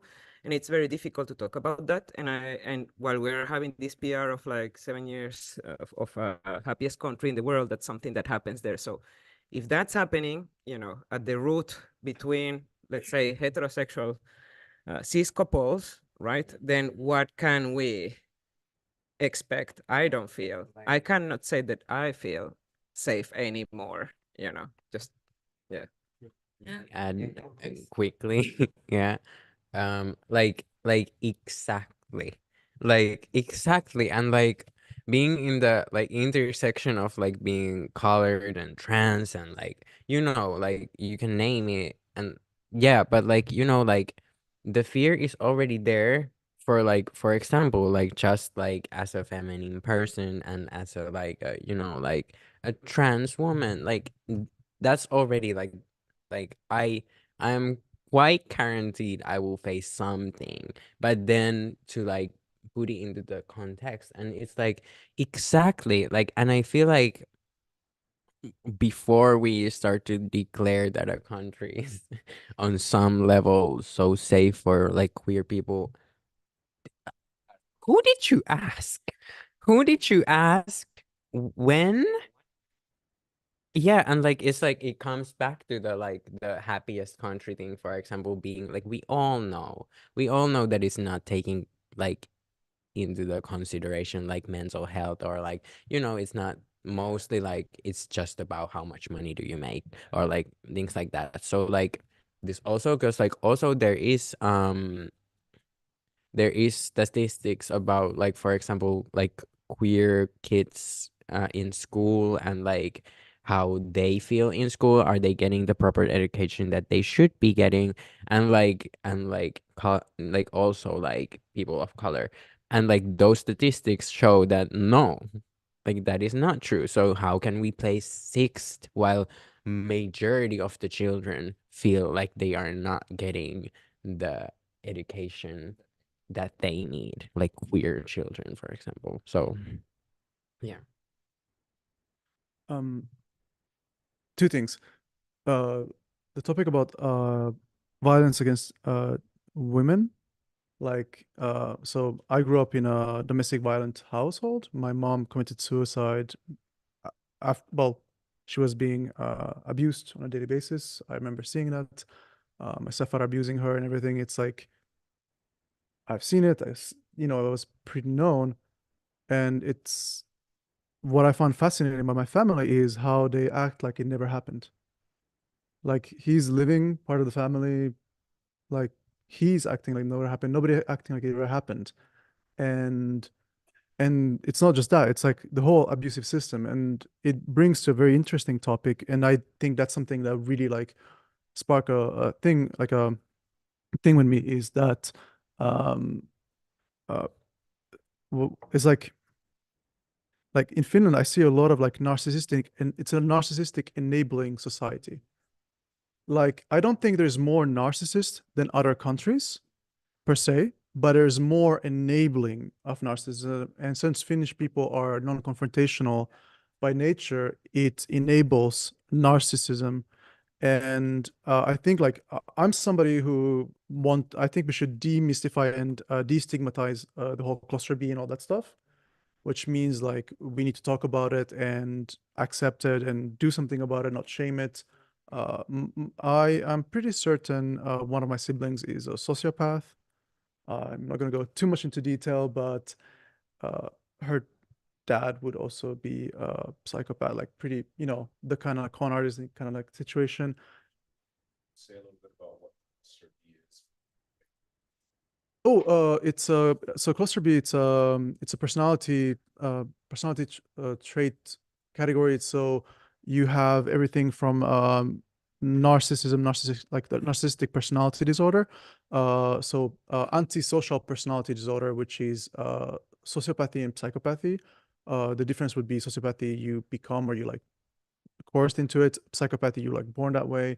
The brain is different. It's been studied. Another one falls in there, which is BPD, which I don't really agree that it should be in that one. I think it should be in its own category. And there's other psychologists who agree with that. It's a whole topic, and it's about people who lack remorse and empathy, and some more. And like there's a whole variance. If you are a sociopath, you have to be a narcissist, and there's a whole way of it coming out.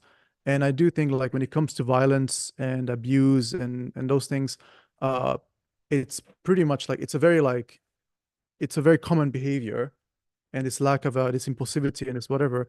And I do notice like people like just put it under the rug. Like my aunt, like I was talking to her about these things, and I try to talk like, hey, like we should talk about these things and like try to resolve. And and move on. And she's like, oh, but you know, it's like you know, I'm complaining about things, bringing things up, and she's like, oh, but you're too negative, and you know, this whole anger, and like people don't want to talk, and so they avoid me. And like, and when I talk the whole thing about like I want to talk about things, I want to resolve things, she's like, oh, but you're not finished, you're European, like you guys talk about emotions. And I'm like, I'm pretty certain my Portuguese family doesn't talk about emotions either. Like, that's, please, have you met them? It's kind of funny. It's this excuse like, oh, we're different, this exceptionalism. And yeah, yeah, you want to say something? Yeah, the dysfunctional family, like picture that you painted, like, yes. And like for like my setting of like, you know, being brought here and now like Finnish people are my family. Yeah. Kind of like the Finnish society is my society. Yeah. Yeah. But like, you know, like the dysfunctionality, like, you know, exactly this thing, like exactly that. Like, I feel like the whole narcissism, like, I don't like to like point fingers and blame and like, you know, like I don't want to do all of that. And like when I'm saying these things, I'm not like talking about like, I'm not deeming things and, you know, but like also like, because it feels that way. It feels like this country is very much like a dysfunctional family situation for me, at least personality. And like, I feel like it's like, you know, like it's like it feels like it has these narcissistic parents that like, you know, like feed almost off of like this thing happening in the family. And then everyone who's like on your side is kind of like they're doing, and there is people who are like shouting and who are like saying that like they should stop, like, you know, like racism and stuff. But like, you know, like it's still in the context of Finland, I feel like it's too like it's handled so sensitively, like, you know, like so sensitively that like there's really no like talking about the situation. There's just like, yeah, like now we're talking about it, but like, you know, like it's very sensitive based, which is, I feel, a point of like this narcissism. Yeah. Sorry, it's just like, okay, I'll agree. So it's like the taboo. So it's like you're not allowed to talk about it, which is also like the whole thing with racism. And like you said, it's like if you see this in a micro, like you will see it like in a micro level, like you will see it in a micro, like the bigger family, like, and that's how Finland is. Like it's this whole like fabulous country in the world, and this queer thing, whatever they're doing, it's a facade. They're trying to look, and if you complain about it, then you're the problem, which is again this whole like scapegoating on like this whole black sheep and stuff. And actually it's quite interesting because like in my family, like we're me and my husband, we're pretty much like persona non grata. They specifically said that he's not welcome and stuff, and then based on what, no, like, oh, he says this and that, and he's this and he's that, but in the end it's really like just speaking up and being different and being black. And I, you know, and it's like, so we become the problem because we see things and we point things, when in reality they should help. And I noticed they are so afraid of the narcissist and those who are like the abusers. They're so afraid to ruffle their feathers or say something or do something towards them. They're so easy to throw me out the bathwater. So easily, I'm so easily sacrificed. Every single time, of every single family member I've had or any relative, I'm always the first one to sacrifice to help and to protect the abusive ones, even though they actually don't like the abusive ones. Like, but then to me, they actually supposedly like me, but you know, it's just a tradition. Actually, that was a perfect segue to my question. So it's a loaded question. It's multi-tiered. I would like to ask. I would also like to say. So we were supposed to have some breaks, but things were going so well, and we skipped it. I'm not going to apologize because it was good stuff, but I will thank you for still being here and for being patient. So now, next multi-part question. When it comes to racism or fighting racism, fighting other discriminations based on any intersections, yours or someone else's, how do you fight? How do you yourself fight? Do you have allies, people to support you, or even to just be a shoulder to cry on? And do you fight for other groups? Which groups and how do you do it? Who would like to begin? Go for it. You've been so quiet, you know. Let's hear what you got to say. Yeah.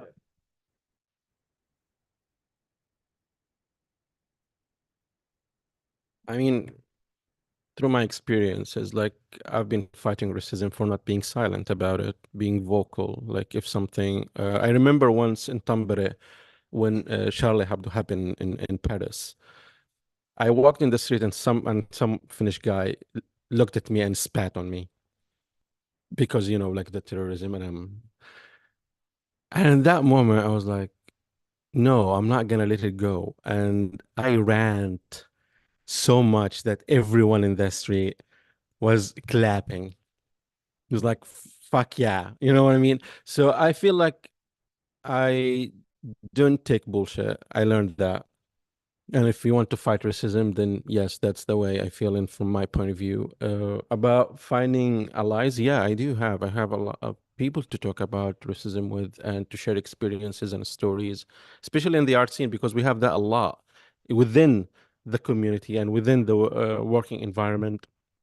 So we kind of build sort of structure that we talk about racism and we consult each other like how to deal with such certain situation.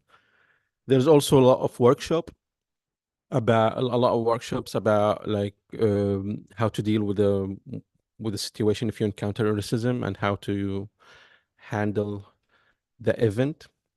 For me, I take my shoes and I throw it on a person. That's how I handle. Well, no, really, not all the time, but like yeah, uh, yeah. So that's how, from my point of view.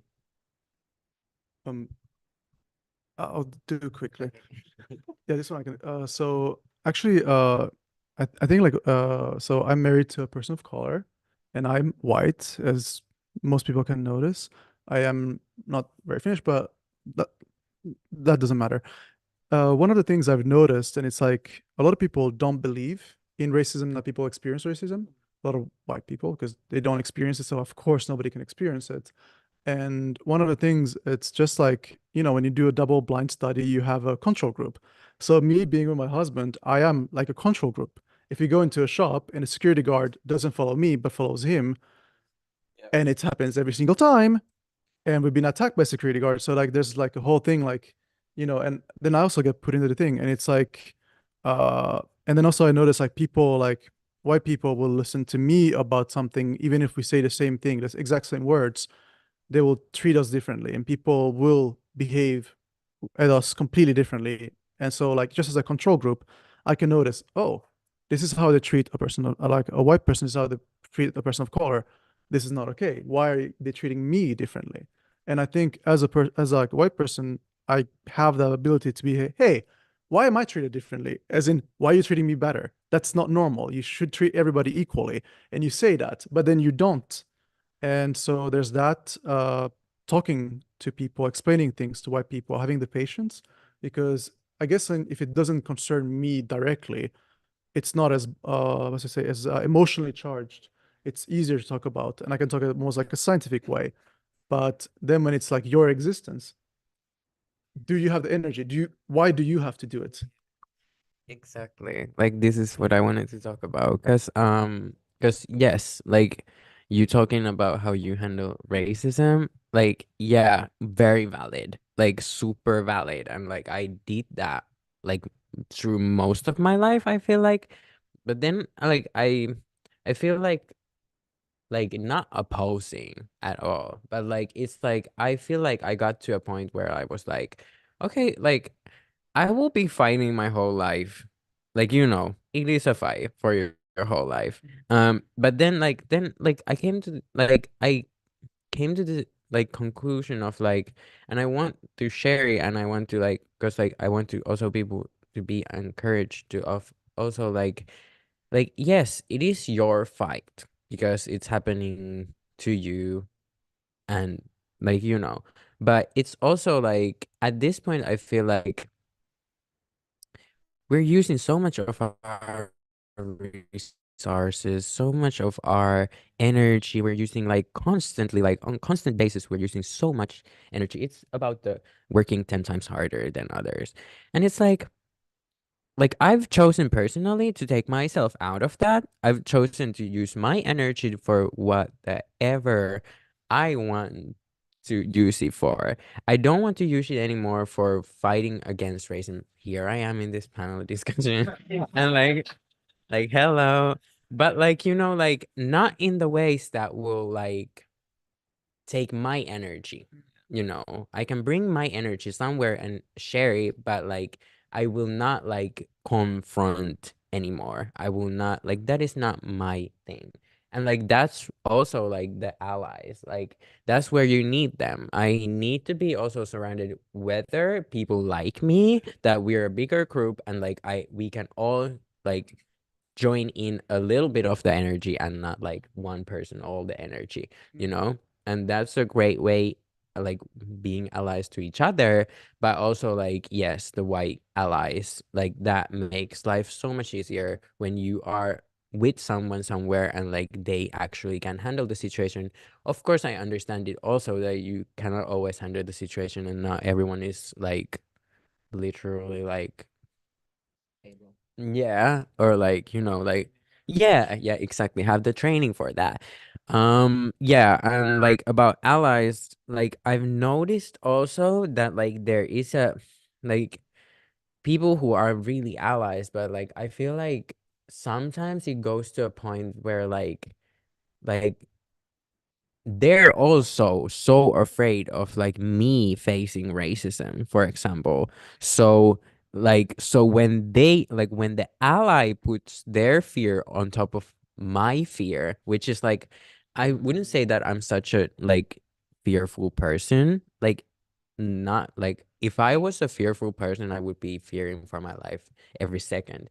So like I don't want to do that. But like then the ally putting the fear on me, saying like like some like don't go there, yeah, like maybe we shouldn't go there, or like are we drawing attention or like something like that, or like even like talking about racism sometimes, like in some certain like situations where like I would want to like just chill and like be like okay, but then they bring the memory back or like something.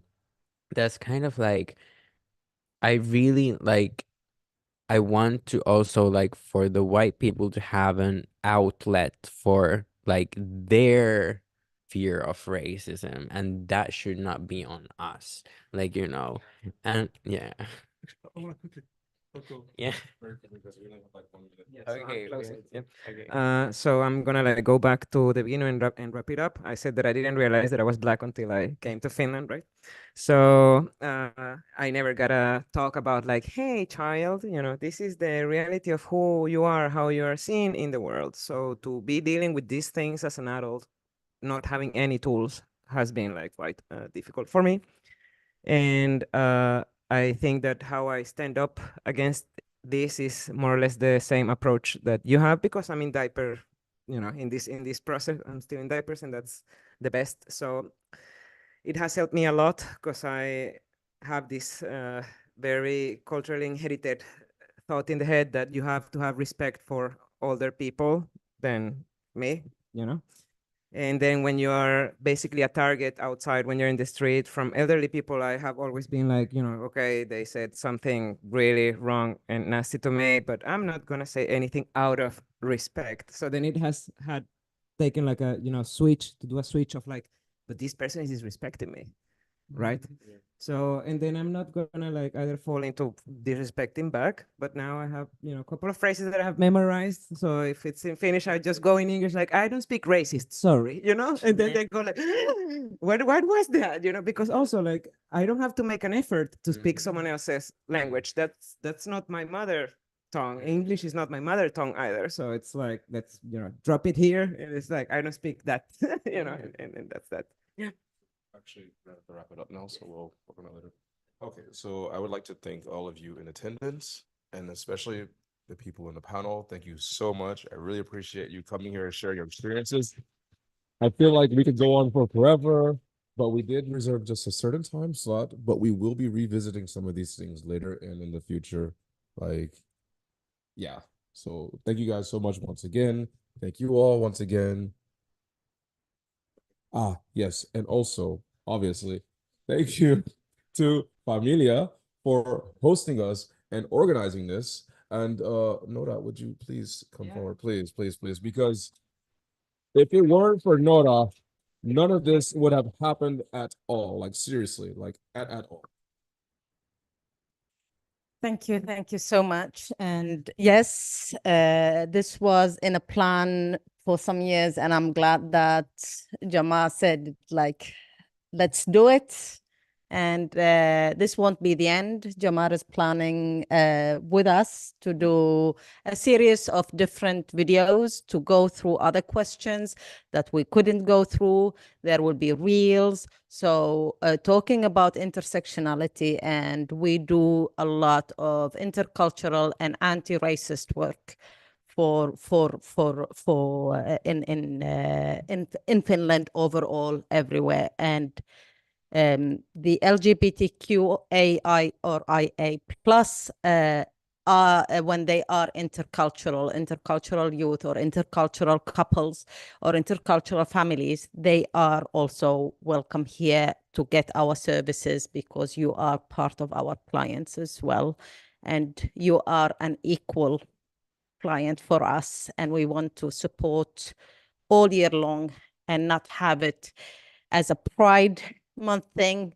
This is why we decided even to do it before the Pride starts, to make it that this is how it should be done. Thank you for coming. Yes. Let's close this and then we can talk. Yeah. Okay, everyone, that's a wrap.